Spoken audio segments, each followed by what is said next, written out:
episode starts where Dalmatia tries to seize the monsters with his magical powers. He is not interested in the battle, but has indulged in it. At the same time, Cain arrives and eliminates the dragons with the attack of the Inferno. Dalmatia informs him about the head of the monster ahead of them. This monster is not only others, but Eren, who is desperately waiting for them. In reality, he has planned to weed out these old geezers. Also, Seth suggests how he will deal with his companion, and he needs to follow the head and eliminate him. Seth has to destroy the little part of the forest to deal with this army of monsters. Cain has permitted him, but also warns him not to exceed a little by relying on him. Cain has stepped forward to call for help. On the other hand, Cain's friends are moving the people to a safe area. Just then Mina uses the locating message and realizes that the monsters are increasing as they cross the way. To analyze the situation, Milia accompanies Cain because there are countless monsters and Cain needs their help to kill them. Nina also supports her, watching his sister about to stay in danger. How can Claude stop himself? So he chases her with Lana, who wants to accompany them in the forest. Seth calls for Heavenly Kings for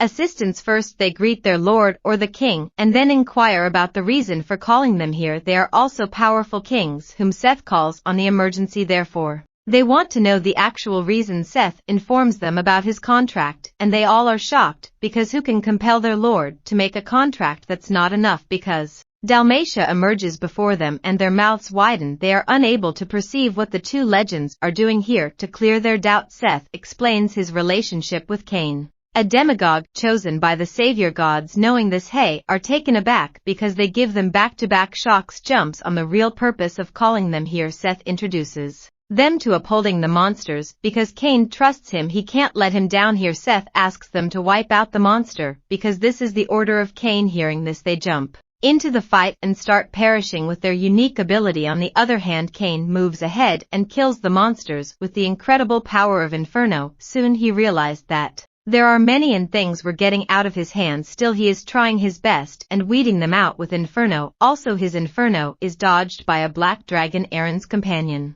Eren has transformed into the dragon and is aggregated because he needs help from this slow dragon. Ignoring this conversation, Cain orders him to stop these monsters because he controls them. Eren considers him dumb because he is crazy and will demolish his magic. He wants to see whether humans are strong enough to beat these monsters or not. He again attacks Cain, but Cain dodges and realizes he will not stop. Claude notices some people flying in the air in the middle of the forest as they eliminate the monster with their power. They assume they are friends, but they are astounded to see their incredible powers. Assuming these people are friends of Cain, they admire them. On the other hand, Seth and his followers try their best to eliminate them, and it's too hard to wipe out them, so Seth has decided to let the humans fight with the remnant monsters. Nina has realized there is plenty of monsters who are moving toward them, fighting with Cain. Eren realizes his eyes are like the same people who have enraged them in the seal, and Cain has understood he is the not other than Eren who has killed his parents, but there is a better time to waste him, so he is not ready to teach him a lesson in wrath. Eren has started throwing purple fire at him and he is dodging with great effort. One time arrives when Eren attacks and its halt has damaged the monster. Something clicks in Cain's mind as if he is going to do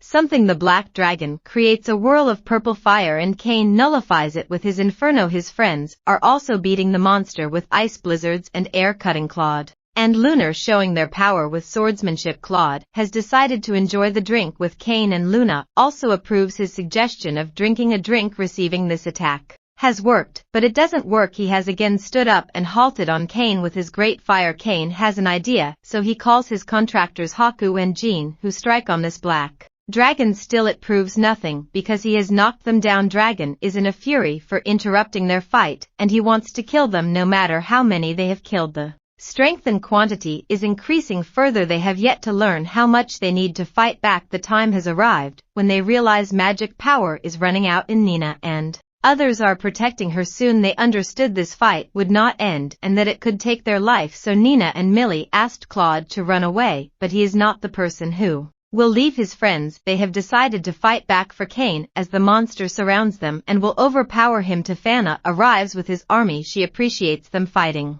with the monster and stopping them for a long. She has arrived and knows how to beat this dragon very well, but Cain's friends also fight with Tefana because they are true friends. of Cain. On the other hand, when Cain realizes the black dragon is about to kill his dragon with the help of fire, then he is pissed off and he jumps into the fight to protect his friends, but the black dragon considers him a fool who thinks this lowly beast is his friend that made Cain more out for courageous because he wanted to save his friend's smiles. That is not an ordinary thing, thus he boosts up his power that has reached the saint's sanctuary. Even the black dragon is astonished because this brightness resembles the previous rivals, so he has unleashed the brightness, overpowering the monster. The brightness attack is so powerful that his friends can observe it afar. They can imagine the power of this attack. Chasing the attack, Seth and Dalmatia are moved and they find Cain's attack brilliant and cruel. Cain is pleased because he has knocked down the dragon and the battle is over. Human has conquered the monsters. Everyone is happy to hear this news. Cain is the person who has taken them into the clutches of death, and his friends warmly welcome them. Even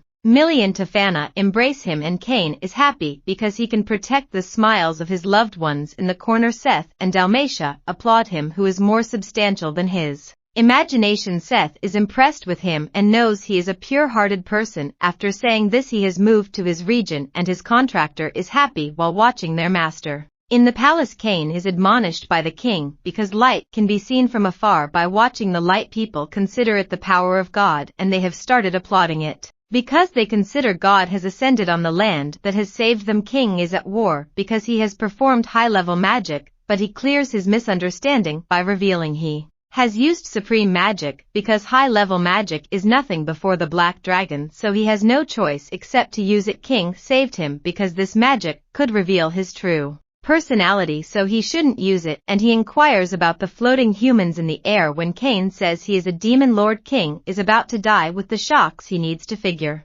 out what he should do with the scion, whether he should make him get married to his daughter and allot of him the kingdom, but there are better choices than this, so the king has decided to give him the town and he can manage it according to his wish by calling him into the court. King has bestowed him Drintal territory. He is allowed to do whatever he wants. Also, he is asked to protect this territory and is happy to have this responsibility. In addition, the king has raised his title by Duranthal. When his friends and future sheiks are informed about that, then they are happy, but Telested is unhappy because he needs to move to another country to manage it. Contrarily, Cain is happy because nobles and another adventure guild visit this place and he is planning to make this place happy, but Teles just suggests he not overdo this mission. They all are happy for him. When Cain visits the town, the guard is astonished to see the adventure card that is a level adventurer. He can't imagine a child can earn it here. King is informed about the activities of the Cain, where Cain has messed up with the adventurer and knocks them down by showing his fire ability. These minor fires ruined the stadium in the bar. People call Cain a silver demon who can demolish anyone. Cain is also here and communicates with Mac. Watching Mac is busy with Cain, they are pissed off, so they call her and Mac serves them a drink. In response, they torment her. Seeing this, Cain gets mad and teaches these adventurous lessons by tossing them out of the bar. The guards are also watching them, so he has handcuffs. Cain. King is listening to this with an open mouth. Cain also shares this incident with his future wives Silk and Teleska. They are enjoying quality time when they are interrupted by Seth, who demands Cain's help. Cain is astonished at why he is here and calling for his help. Looking at the horns of this demon, Silk and tell us to have realized he is none other than a demon lord. He is here because he has cheated on her wife, who has thrown him out of the palace. At the same time, his wife has also arrived here and introduced herself. Lafane greets Cain and wants to know his perception of her husband. Opposite to Seth's perception, he has taken the side of Lafane because he has been doing wrong with this beautiful and calm girl. Listening to this, her pride has elevated. Seth informs Cain that she has changed after their marriage. Before the marriage she was kind to him, but now everything has changed. Silk and tell us to respond to him and clarify that the demon lord has proposed to her and he has made her believe that he can do anything, so he has not the right to do this kind of thing with her. Cain, who is listening to all this, is worried because he never imagined this. Lafane is pleased with this girl and threatens Cain not to torment the girl. If he has dare to do, he must face the music. Saying this, he has taken the demon lord with her and allows him to get inside the palace because she has forgiven him for this time. After that, he takes him with her, and King is shocked to hear that Cain has eliminated the adventurer and priests swim. He considers hurdles in his way. Also, he raised his voice in the church and built the wall in a blink of an eye. On the other hand, Kane has built a palace that is more adorable than the king. His place is built in a few seconds and has no match with anyone. Even Celestia and Silk are surprised to see it. Watch this left video and subscribe to animehub.